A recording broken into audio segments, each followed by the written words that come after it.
ऐसे एंड में हम सबको पता है कि एनी फ्रैंक को कंसंट्रेशन कैंप में ले जाकर मार दिया गया था। सच बोलो तो ये चैप्टर एक ऐसा चैप्टर है जिसे पढ़ते वक्त मैं सच में रोया हूँ। And I can't even Anne Frank जिसे लिखा है खुद एनी फ्रैंक ने। इस चैप्टर को स्टार्ट करने से पहले तुम लोग मुझे इस फ्रेज का मतलब बताओ कमेंट सेक्शन में। Dead people get more flowers than living ones because regret is stronger than gratitude. जल्दी से तुम लोग मुझे कमेंट सेक्शन में इसका मतलब बताओ, तब तक हम चैप्टर को पढ़ना स्टार्ट करते हैं। Annelies Marie Anne Frank का जन्म जून 1929 और डेथ 1945 फरवरी मार्च के बीच में हुआ था। वो जर्मन जूइश फैमिली से बिलोंग करती थी और नाजीज और जूस की बिल्कुल नहीं बनती थी। ये तुमने ऑलरेडी पढ़ रखा है अपने हिस्ट्री के बुक में। इसलिए वर्ल्ड वॉर 2 के टाइम एनी फ्रैंक, उसकी फैमिली और उसके 4 दोस्त जर्मनी छोड़कर एम्स्टर्डम चल गए, जो कि नीदरलैंड में था। लेकिन जब नाजीज ने नीदरलैंड पे भी कब्जा करना शुरू किया, तब 1942 से एनी और उसकी पूरी फैमिली 2 साल तक छुपी रही अपने फादर के ऑफिस में। लेकिन एट लास्ट वो लोग पकड़े जाते हैं और उन्हें कंसंट्रेशन कैंप में ले जाकर मार दिया जाता है। तुम्हें तो पता ही होगा कि जो नाजीज लोग होते थे ना, वो लोग ज्यूस लोग को ले जाकर मार देते थे कंसंट्रेशन कैंप में। तुमने हिस्ट्री में Nazism and the rise of Hitler chapter में पढ़ ही रखा है। एनी फ्रैंक के फैमिली में सिर्फ उसके पापा बसते हैं जिनका नाम ऑटो फ्रैंक था। और फिर जब वर्ल्ड वॉर 2 खत्म होता है, तब एनी फ्रैंक के पापा मतलब जो ऑटो फ्रैंक थे, वो अपने घर एम्स्टर्डम जाते हैं और वहाँ पर उन्हें एनी फ्रैंक की पर्सनल डायरी मिलती है। ये डायरी एनी फ्रैंक को उसके 12th बर्थडे 12 जून 1942 में दिया गया था। और इस डायरी की जो लास्ट एंट्री थी वो थी 1 अगस्त 1944। मतलब एज्यूम करे तो एनी फ्रैंक ने इस डायरी को पूरे 2 साल तक लिखा। जब एनी के फादर मतलब ऑटो फ्रैंक को एनी की डायरी मिलती है, तब वो सोचते हैं कि क्यों ना इसे बुक के फॉर्म में पब्लिश कर दिया जाए। और फिर वो ऐसा ही करते हैं और उस बुक का नाम दिया जाता है the diary of a young girl. और आज जो हम चैप्टर पढ़ने वाले हैं वो इसी बुक का एक छोटा सा पार्ट है, मतलब इसी बुक का एक एक्सट्रैक्ट। एक्सट्रैक्ट का मतलब ही यही होता है कि अगर कोई एक मोटा सा बुक है और उस मोटे से बुक का अगर कोई कुछ पन्ना उठा के तुम्हें दे दिया जाए ना,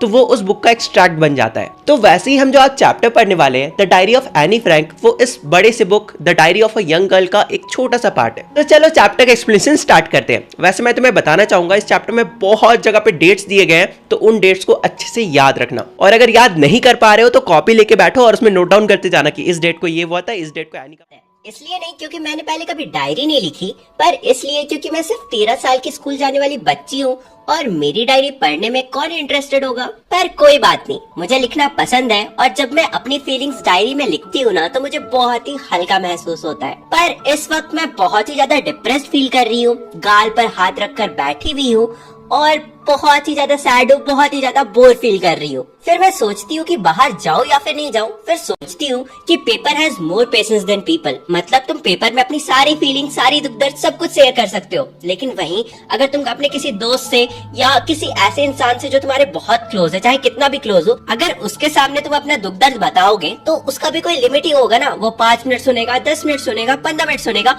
ऐसा तो नहीं है ना वो 3-4 घंटे 5 घंटे तुम्हारी बैठ के दुख दर्द ही सुनता रहेगा। तो इसलिए एनी फ्रैंक कहती है कि paper has more patience than people. हाँ, पर मेरे कोई दोस्त भी तो नहीं है। हाँ, पर ऐसा मत समझना कि मेरे पास लोगों की कमी है। मेरे पास मेरी बहन है जो कि 16 साल की है, मेरे लविंग पेरेंट्स हैं जो मुझसे बहुत ज्यादा प्यार करते हैं, और भी 30 से ज्यादा लोग हैं जिन्हें मैं दोस्त तो कह सकती हूँ, लेकिन कोई भी मेरा ट्रू फ्रेंड नहीं है, सच्चा दोस्त नहीं है। हाँ, बस मेरी डायरी को छोड़कर। पर हाँ, मुझे पता है इसमें भी मेरी ही गलती है कि मैं लोगों के साथ अपनी पर्सनल फीलिंग शेयर नहीं कर पाती हूँ। वैसे मेरी जो डायरी है ना, वो मेरी लॉन्ग अवेटेड फ्रेंड है, इसलिए मैं अपनी इमेजिनेशंस को खुलकर इसमें एक्सप्रेस कर सकती हूँ। यहाँ पर एनी फ्रैंक अपनी डायरी को लॉन्ग अवेटेड फ्रेंड इसलिए बोलती है क्योंकि उसकी जो डायरी है वो बिल्कुल वैसी ही है जैसा फ्रेंड एनी फ्रैंक एक्सपेक्ट करती थी कि उसकी जो फ्रेंड हो वो उसकी सारी दुख दर्द सुने, उसकी सारी प्रॉब्लम सुने और उसकी सारी फीलिंग्स को समझे। और एनी फ्रैंक की जो डायरी है वो बिल्कुल उसके एक अच्छे दोस्त का रोल निभाती है। इसलिए यहाँ पे एनी फ्रैंक ने अपनी डायरी को लॉन्ग अवेटेड फ्रेंड से कंपेयर किया या फिर बोला है। वैसे दूसरे लोग जो होते हैं ना, वो अपनी डायरी में सिर्फ इम्पोर्टेंट पॉइंट्स ही लिखते हैं, लेकिन मैं ऐसा नहीं करूंगी क्योंकि मैं चाहती हूँ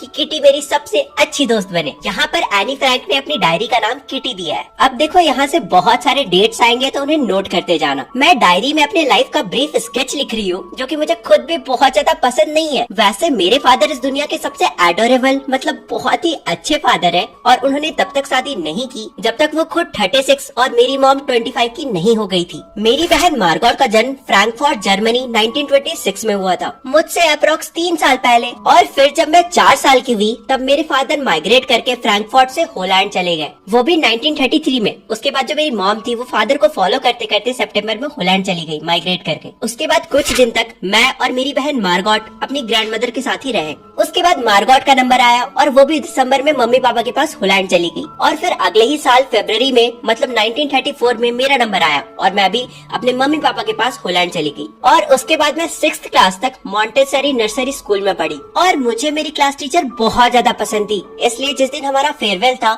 उस दिन हम दोनों बहुत ही ज्यादा रो रहे थे। और फिर उसके बाद 1941 में मेरी ग्रैंडमदर बहुत ज्यादा बीमार हो जाती है, उनका ऑपरेशन भी होता है, लेकिन 1942 के जनवरी में वो मर जाती है।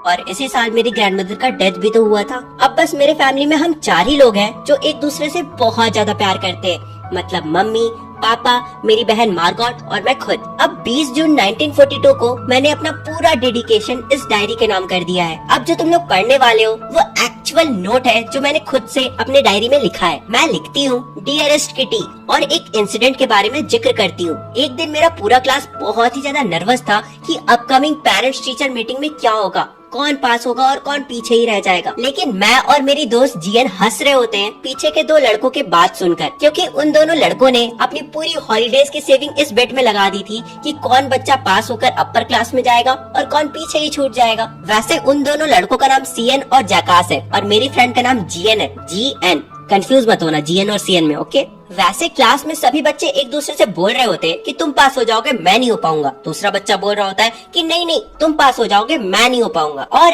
ऐसे ही पूरे क्लास में डर का माहौल छाया हुआ था। फिर मैं लिखती हूँ कि पास होना फेल होना ये हम पर डिपेंड नहीं करता है, ये टीचर्स पे डिपेंड करता है। क्योंकि जो टीचर्स होते हैं, the teachers are most unpredictable creature on earth. मतलब कोई नहीं जान सकता कि आखिर टीचर के मन में इस वक्त क्या चल रहा है। वैसे मुझे मेरी और अपने दोस्तों के लिए फिक्र नहीं थी, क्योंकि मुझे पता था कि हम सब पास हो जाएंगे। हाँ, बस मुझे थोड़ा सा डर लग रहा था मैथ सब्जेक्ट में। इसलिए हम सभी एक दूसरे को बोल रहे थे कि दिल छोटा मत करो, सब अच्छा ही होगा। वैसे तो मेरे स्कूल में टोटल 9 टीचर्स हैं और सभी मुझे बहुत पसंद करते हैं। हाँ, पर मिस्टर कीजिंग जो कि एक मैथ्स के बूढ़े टीचर है, वो शायद मुझसे थोड़ा अनॉयड रहते हैं क्योंकि मैं उनकी क्लास में बहुत बातें करती हूँ और इसलिए वो गुस्से से मुझे एक्स्ट्रा होमवर्क्स भी दे दिया करते हैं। एक बार तो उन्होंने मुझे चैटर बॉक्स टॉपिक पे ऐसे लिखने दे दिया था। चैटर बॉक्स का मतलब होता है एक इंसान जो कि बहुत ज्यादा बक करता है। इसलिए मैं घर जाती हूँ और सारा होमवर्क करने के बाद इस ऐसे पे मेरा ध्यान जाता है और फिर मैं फाउंटेन पेन के निब को मुंह में दबाकर सोचने लगती हूँ कि आखिर मैं इसमें क्या लिखूं। पहले तो मैं सोचती हूँ कि मैं वर्ड्स के बीच में बड़े बड़े गैप दूंगी और बड़ा बड़ा लिखूंगी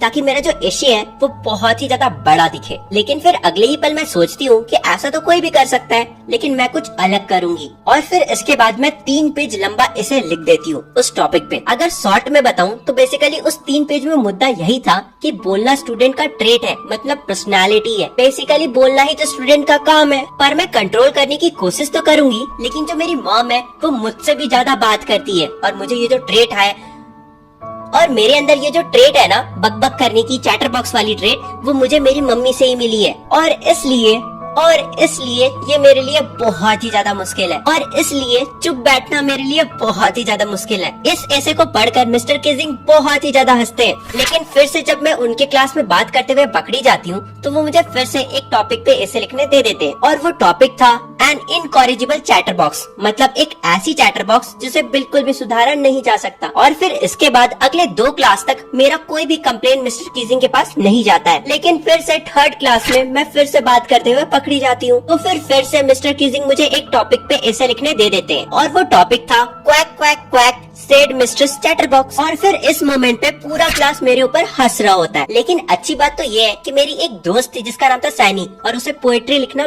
बहुत ही ज्यादा पसंद था और वो बहुत ही अच्छी पोएट्री भी लिखती थी। तो इसलिए सैनी कहती है कि वो मुझे हेल्प करेगी इस टॉपिक पे ऐसे लिखने में या फिर पोएम लिखने में। तो फिर मैं सोचती हूँ कि यार अच्छा ही है ना, मैं सैनी के हेल्प से इस टॉपिक पे एक ऐसा पोएम लिखूंगी जिससे मेरा मजाक नहीं उड़े बल्कि उल्टा मिस्टर कीजिंग का ही मजाक उड़ जाए, इसलिए मैंने एक पोएम के फॉर्म में ऐसे को लिखा। बेसिकली उस पोएम में यही था कि एक फादर डक होती है, एक मदर डक होती है और उनके 3 बच्चे होते हैं, मतलब टोटल 5 फैमिली मेंबर होते हैं। और जो फादर डक होते हैं ना, वो अपने तीनों बच्चों को मार देते हैं क्योंकि वो बहुत ही ज्यादा क्वैक क्वैक करते थे, मतलब बहुत ही ज्यादा बात करते थे। वैसे मुझे तो लगा था इसे पढ़कर मिस्टर कीजिंग बहुत ही ज्यादा गुस्सा हो जाएंगे, लेकिन उन्होंने इस जोक को सीरियसली ले लिया और अपने वर्ड्स को ऐड करते हुए इस पोएम को थोड़ा और अच्छा बनाया और दूसरे क्लासों में भी सुनाया। और फिर इसके बाद मिस्टर कीजिंग ने मुझे कभी भी पनिशमेंट नहीं दिया। उल्टा जो मिस्टर कीजिंग थे, उनका जो बिहेवियर था वो काफी चेंज हो गया था। अब वो क्लासेस में आकर जोक भी सुनाया करते थे और अब वो एक घूसट बुढ़े से एक बहुत ही जॉली मूड वाले बुढ़े बन गए थे। मैं डायरी में बस यहीं तक लिखती हूँ और उसके बाद नीचे लिखती हूँ योर्स